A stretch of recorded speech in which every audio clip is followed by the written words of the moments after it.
Ya. Assalamualaikum warahmatullahi wabarakatuh. Kembali lagi bersama saya Leo Karim Nasihin.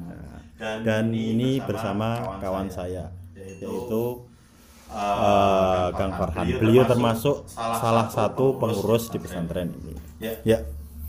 Beliau akan menceritakan pengalaman beliau waktu mondok pertama kali ke sini dan bagaimana kegiatan-kegiatan para mahasiswa di sini dan apa yang dihasilkan para mahasiswa di pesantren ini dan bagaimana kurikulumnya dan kesehariannya dan bagaimana bulanannya dan di masa COVID-19 ini bagaimana cara daftarnya. Ya. Selanjutnya sebelum melanjut ke videonya, jangan lupa di subscribe channel Leo Karim ya, agar tidak ketinggalan video terbaru. Ya, kita langsung ke videonya. Kang Farhan, jenengan asli dari mana? Ya kalau saya aslinya dari Pemalang ya, suatu kabupaten yang mungkin nggak besar di Jawa Tengah ini. Dari Pemalang. Terus jenengan itu waktu pertama kali mondok ke sini itu langsung dari Pemalang langsung ke sini atau dari tempat kos-kosan dulu atau gimana? Ya kebetulan saya kan sambil kuliah di sini ya, sambil kuliah di Universitas Diponegoro, sehingga umumnya orang kuliah itu biasanya dia sambil kuliah tempat tinggalnya ada di kos-kosan atau asrama. Berarti dulunya di kos-kosan? Ya, saya sempat nyari kos waktu itu dan sudah menemukan kos. 2 hari sebelum masuk kos, entah mungkin Allah memberikan petunjuk pada saya orang yang awam kayak gini, sehingga kepikiran untuk mondok. Dan kebetulan sebelum itu ada teman yang nawari juga, ada santri sini senior saya yang ada di sini, ada Kang Jumhan dan Kang Trio. Dia nawari gimana kalau tinggal di pondok aja sama-sama. Awalnya saya ragu kan, nanti kegiatan kuliahnya bagaimana, tapi ternyata setelah dijelaskan sama beliau ini, pondok ini justru rekomendasi banget buat mahasiswa karena waktunya tidak mengganggu. Gitu ya. Terus jenengan langsung daftar ke sini. Tahun berapa itu? Saya masuk di bulan Agustus tahun 2015. Jadi kurang lebih hampir 5 tahun saya di sini. Saya waktu itu masih sederhana ya, karena ini kan pondok itu sekarang bangunannya baru ya. Bangunan baru. Dulu saya di bangunan yang lama ya, yang jaraknya tidak jauh dari sini lah. Di sana masih sederhana karena bentuknya seperti rumah yang dulu. Kalau sekarang bentuknya sudah bagus, lantai 5, yang 5 lantai nyambung dengan ada masjid dan halaman yang luas. Nah dulu di sana sederhana.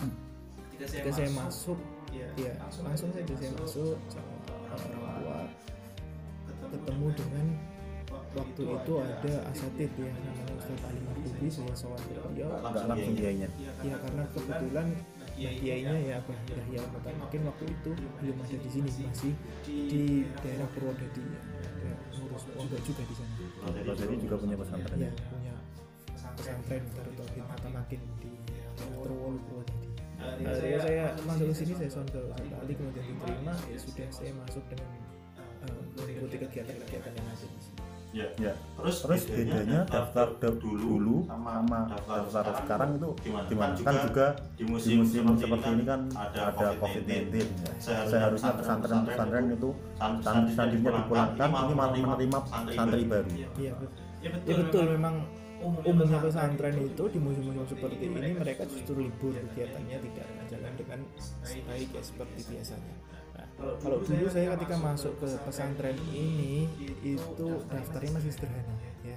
Jadi datang ke sini, kemudian ngisi formulir, sudah masuk pesantren. Tapi kalau sekarang karena ini musim COVID-19, jadi pendaftarannya via online ya, yang lebih modern lagi. Jadi kalau bagi teman-teman atau orang tua yang ingin mendaftarkan anak-anaknya menjadi santri pesantren di sini, pesantren Madinah Munawwaroh Semarang, itu bisa buka saja di Instagram kami di PMM Semarang. Ketik saja PMM Semarang, nanti di situ ada pamflet yang taruh ini bisa dilihat langsung. Ya. Terus di situ nanti bisa langsung menghubungi kontak person. Di situ ada keterangannya bagaimana cara masuknya ya. Nanti diarahkan sama kampus yang ada di situ. Tapi ini menerima pendaftaran tak setiap saat atau ada penutupannya juga? Iya. Jadi Masalah ini. kalau biasanya sebelum adanya COVID-19 ini kita menerima setiap saat, siapapun yang mau daftar ke sini silahkan kita terima. Yang penting memenuhi syarat. Kalau di musim seperti ini kita batasi tanggalnya, tanggalnya sudah ada tertera, ya periodenya antara bulan ini, bulan depan sampai Juli dan Agustus persiapan untuk masuk ke pesantren ini. Jadi ada tanggalnya. Jadi seperti itu. Terus ketika ada seorang santri ya mendaftar ke pesantren ini, apakah nanti dikarantina dulu atau gimana? Iya. Alhamdulillah pondok pesantren ini saat ini dalam keadaan yang memang menjaga daripada potensi kenanya virus corona itu ya. Jadi ada tim satgas untuk mengatasi corona, juga santri-santrinya di lockdown di pesantren ya, semua fasilitas dipenuhi ya, kebutuhan juga dipenuhi. Nah, untuk santri-santri yang sudah mendaftar atau yang akan mendaftar, nanti bagaimana cara masuknya? Mereka nanti akan dikarantina dulu di asrama yang lama. Di asrama lama kita sudah siapkan tempatnya, fasilitasnya kita siapkan, makanannya, kemudian nanti akan diarahkan kegiatannya di sana apa selama 14 hari. Terus 14 hari full ya? Iya, 14 hari full karena kita mengikuti anjuran-anjuran dari kesehatan, ya anjuran pemerintah juga. Setelah mereka 4 hari di sana dinyatakan sehat oleh tim kesehatan pesantren, baru mereka boleh bergabung dengan santri-santri yang ada di asrama yang baru. Ya. Jadi seperti itu ya masalah pendaftarannya. Terus kemudian kita lanjut ke masalah kesehariannya di pesantren ini. Jadi sebelumnya saya jelaskan di pesantren ini ada pondok tahfidz dan ada pondok mahasiswa. Yang pondok tahfidz ada bagiannya masing-masing dan kita membahas yang masalah mahasiswa. Untuk mahasiswa kesehariannya itu bagaimana? Ya, tentang kegiatan kesehariannya lah. Soalnya mahasiswa itu juga ada kesibukan yang banyak juga. Jadi buat para mahasiswa yang mau masuk ke pesantren ini atau calon-calon mahasiswa yang kepengen kuliah ambil santri atau pondok, itu ini pesantren yang waktunya begitu mendukung kegiatan-kegiatan yang lain. Ya, jadi di sini itu rekomendasi banget lah pokoknya buat para mahasiswi ya, putra maupun putri itu sangat mendukung banget karena waktu di sini waktu wajib kegiatannya itu bisa sekitar pukul 5 sore biasanya santri sudah mulai kegiatan sampai maksimal itu jam 8.15 jam 8.15 mereka kegiatan di sini, mulai dari kegiatan ngaji, kemudian kegiatan ibadah ya, sholat dan juga zikir. Nah kemudian selebih dari itu maka kegiatannya untuk kegiatan-kegiatan masing-masing ya. Mahasiswa masing-masing ya.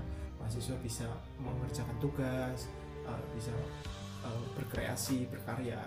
Kemudian ketika di pagi hari kita akan dibangunkan itu 30 menit sebelum adzan subuh untuk mengikuti kegiatan pagi ya. Persiapan ya. Ada sholat tahajud juga. Sholat tahajud, kemudian persiapan untuk sholat rakaat al-fajr. Kemudian sampai jam 6.15 atau setengah 7 biasanya itu kegiatan sudah selesai ya, jadi selebih dari itu santri-santri bisa melaksanakan kuliah ya. Jadi seperti itu masalah kegiatan ya. Iya. Terus masalah ini bulanannya, nah siapa tahu nanti pasti juga ada yang bingung masalah bulanannya itu sebulan berapa, mahal nggak? Kadang karena di luar sana kan juga ada yang menarget, mungkin ada yang mahal, ada yang murah. Nah, kalau di sini gimana? Jadi ini itu pesantren yang betul-betul istimewa menurut saya ya, ini Kang Leo Karim Nasihin. Karena satu, pesantren ini itu lokasinya dekat dengan kampus. Kalau dari pesantren menuju ke Universitas Diponegoro itu nggak sampai 10 menit. Kemudian menuju ke Politeknik Negeri Semarang ya, Polines, itu juga dekat. Kalau nggak punya motor gimana? Kalau nggak punya motor biasanya di sini karena banyak santri yang membawa kendaraan bisa dipinjami atau biasanya berbarengan dengan santri-santri yang lain. Ada yang di sini nggak punya motor mahasiswa? Ada beberapa, biasanya mahasiswa baru mereka belum berani untuk menggunakan motor, ya kita antarkan misalnya. ada teman-teman santri yang mengantarkan. Itu enaknya di pesantren, satu sama lain saling bahu-bahu. Masya Allah. Ya. Kemudian yang tadi ya soal bulanan ya, kalau saya tidak salah. Nah, bulanan itu di sini juga terhitung cukup relatif murah karena Berapa? Di sini bayarnya itu sekitar 500.000.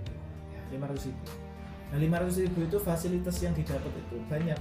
Satu itu tempatnya di sini luas. Ya kan tadi saya katakan ada 5 lantai gedung di sini. 5 lantai gedung. Wah, nyaman lah pokoknya di sini itu. Kemudian wifi-nya juga 24 jam non-stop, kencang juga di sini. Jadi kalau punya tugas-tugas kuliah dan semacamnya aman kalau di sini. Rekomendasi banget. Terus kemudian untuk makannya. Soal makan, jangan khawatir. Ini lihat badan saya aja.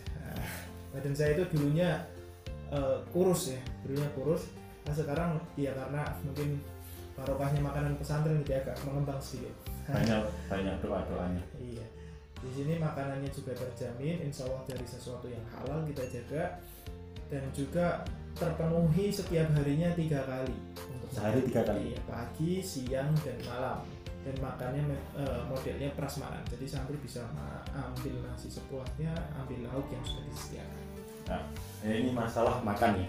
Terus selanjutnya yang masalah seperti kurikulum dan lulusnya itu berapa tahun? Para mahasiswa mondok di sini lulusnya berapa tahun? Ya, jadi secara umum di pesantren ini itu tidak mentarget apakah santri itu harus 1 tahun di sini, 2 tahun, 3 tahun di sini, tidak. Tapi kita mengikuti perkembangan dari mereka masing-masing. Contohnya misal mereka kuliah ya, sarjana itu umumnya adalah 4 tahun sampai 5 tahun. Yang diploma ya D3 itu 3 tahun. Nah, kita sediakan sistem pembelajaran di sini. Ada tahun pertama, tahun kedua, tahun ketiga. Ya kan? Tahun pertama mereka akan diajari bagaimana caranya mulai dari akhlak. Kemudian fikih-fikih dasar ini juga penting ini. Diajarin kitab-kitab juga nggak? Iya, diajari kitab-kitab dasar dulu untuk yang halaqah pertama seperti Safinah, kemudian Akhlaq lil Bani, Nafizatul Awam. Ya kitab-kitab dasar diajarkan agar mereka bisa melaksanakan ibadah dengan cara yang benar dulu. Kemudian mereka juga bakal diajari praktek wudhu yang benar, praktek sholat jamaah yang benar, ya. Kemudian praktek untuk bersuci yang benar, itu juga bakal diajarkan di tahun pertama. Kemudian di tahun kedua mereka mulai masuk ke ranah yang lebih dalam, ke pelajaran fikihnya juga fikih yang lebih dalam, muamalah mulai masuk, ya jual beli mulai masuk, kemudian bahasa juga mulai diajarkan, kemudian sejarah juga mulai diajarkan. Sejarah Nabi Muhammad. Ya. Kemudian ada seperti training juga di situ. Pelatihannya seperti mereka dilatih agar bisa menjadi imam di masjid. Ya, ketika mereka pulang, jadi mereka sudah dibekali menjadi imam. Kemudian ketika memimpin doa-doa, mereka sudah bisa tahlil, yasin. Biasanya di desa kan sering santri itu ditunjuk untuk menjadi pemimpin. Mereka diajari itu. Kemudian mereka juga dibekali bagaimana caranya agar bisa berkhutbah. Siapa tahu nanti di desanya dia ditunjuk menjadi seorang khotib. Berarti di sini juga ada latihan khutbah. Ada latihan khutbah juga di sini. Masya Allah. Nah, kemudian masuk di jenjang yang paling atas, halaqah 3. Halaqah 3 itu nyampainya berapa tahun itu di sini? Halaqah 3 itu 3 tahun di sini. Berarti setiap tahun naik halaqah. Iya, naik. Oh iya, jadi seperti itu. Terus nah, itu di halaqah 3 mereka akan diajari yang lebih dalam, mulai dari perbandingan fikih di sini kira-kira